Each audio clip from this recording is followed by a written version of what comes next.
Have you been considering selling your home and you're just not sure if you're going to stage it or if you should just keep it as is? In this video, I'm going over 5 things you should consider when you're listing your property and getting it ready for sale. And now we're not even just talking about getting and having it professionally staged. We're really just organizing and reorganizing what you currently have in the home. And now if you have a vacant home, and we'll get into some of the vacant home options, you can see the difference between a staged unit and a completely vacant unit. So stay tuned to this video if you want to get the tips and tricks. Hi, I'm Mark Coons here with Selling Kelowna Real Estate Group, and we are here providing you with videos, knowledge to help you know and see Kelowna and the surrounding areas from a different lens. If you've been thinking about moving here or even moving around the Okanagan, pick up that phone. We'd love to help you out. Send us a text message, email us, whatever you need to do. We have your back.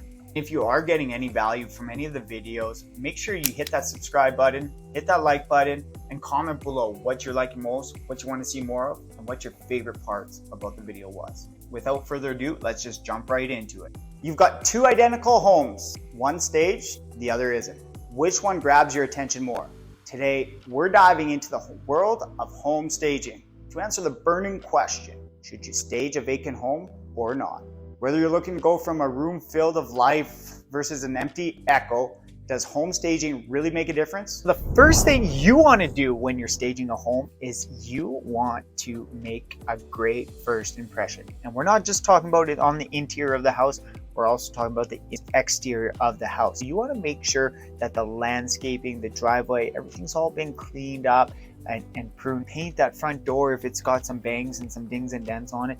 You want to make sure on the exterior of the house as well, you get a good first impression for those buyers as they're coming through the home. The second thing you want to consider when you are staging a home and getting your home ready to sell is and also depersonalize. Now this is important to get rid of all your family photos and get rid of anything that is unnecessary that takes up additional space on it. So we're talking paperwork, we're talking things in your drawers, things in your pantries. We want cupboards to look very clean, neat, and orderly. Yes, you still need to live, and so you do also need to have some space for your gadgets and have it. There's only so much you can do depending on the size of your property. Recommend taking down pictures, getting a lot of stuff out. If you have a sofa that you don't sit on, or maybe just move it to a different area and you have one room that is just filled up with boxes of everything, we can move those things out for photos. The third thing you want to consider when you are staging a home is using and maximizing the light. You want to use natural light tones of paint. So if you're going to do something ready to go, the light colors are ready to go, but you make sure to go through and check all your light bulbs as well and replace them with a lighter bulbs. If you like the more warm lights, I would go through and try and change all the lights with more of a daylight bulb that will give you more options and be more appealing to the potential buyer. The number 4 thing what you want to do is making sure you are placing the furniture and decor to maximize your area. So this might not be ideal for your day-to-day life. Maybe you like to have the sofa in the middle of the room so you can see the TV better, or maybe you like to have a chair right beside it.